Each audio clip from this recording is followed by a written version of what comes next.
this bill together. Today I rise, and the House rises, to support and defend our Constitution. We do not take this action lightly, but simply there is no alternative.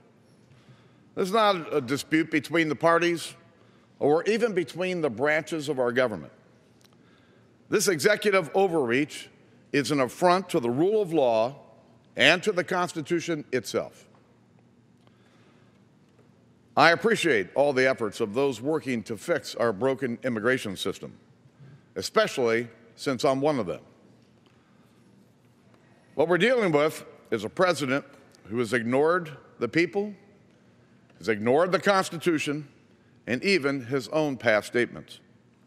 In fact, on at least 22 occasions, he said he did not have the authority to do what he has done.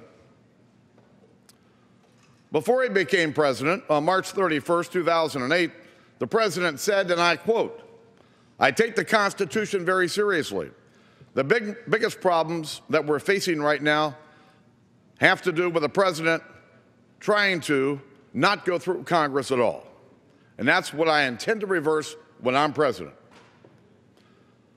On May 19th, 2008, the president said, and I quote, "I believe in the Constitution and I will obey the Constitution of the United States." Then after he was president, on May 5th, 2010, the president said, and I quote, "Anybody who tells you that I can wave a magic wand and make it happen hasn't been paying attention to how this town works." On July the 1st, 2010, the president said, and I quote, "There are those who have argued passionately that we should at least ignore the laws on the books.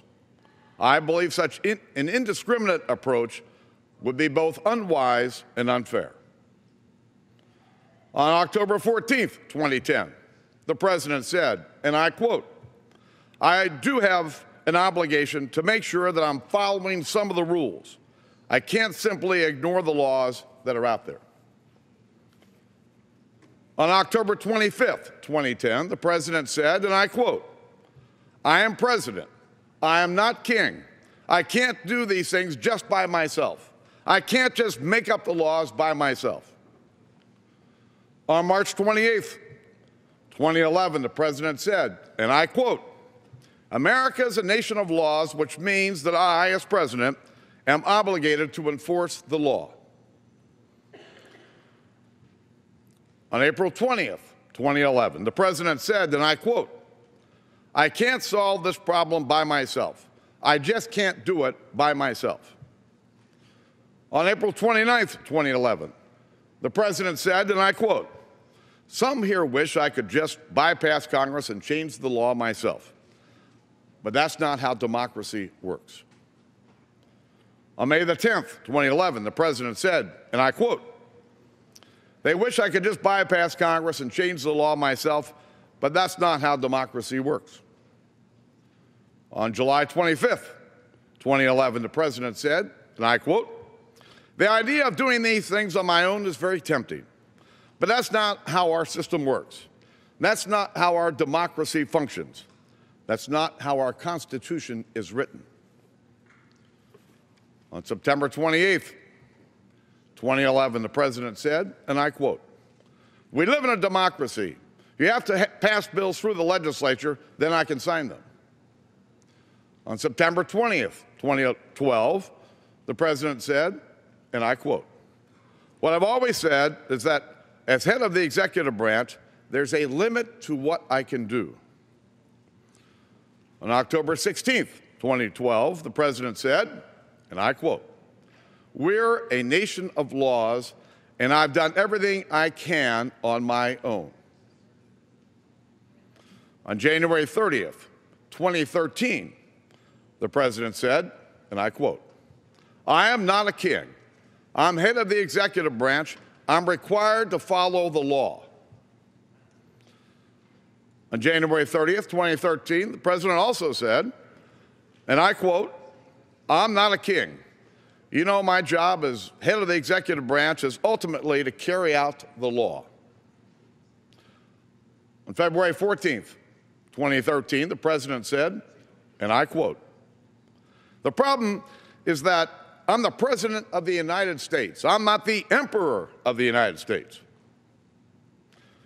July 16th, 2013, the president said, and I quote, "I think that it's very important for us to recognize that the way to solve this problem has to be legislative." On September 17th, 2013, the president said, and I quote, "My job in the executive branch is supposed to be to carry out the laws that are passed. But if we start broadening that, then essentially I would be ignoring the law." On November 25th, 2013, the president said, and I quote, "The easy way out is to try to yell and pretend I can do something by violating our laws. That's not our tradition." On March the 6th, 2014, the president said, and I quote, "I cannot ignore those laws any more than I could ignore any other of the laws on our books." And on August the 6th, 2014, the president said, and I quote, "I am bound by the Constitution. I am bound by the separation of powers." To think that the President of the United States actually studied constitutional law is one thing. He didn't just teach or learn constitutional law, he taught it as well. But now his actions suggest that he's forgotten what these words even mean. Enough is enough. By their votes last November, the people made clear that they wanted more accountability from this president. And by our votes here today, we will heed their will, and we will keep our oath to protect and defend the Constitution of the United States of America.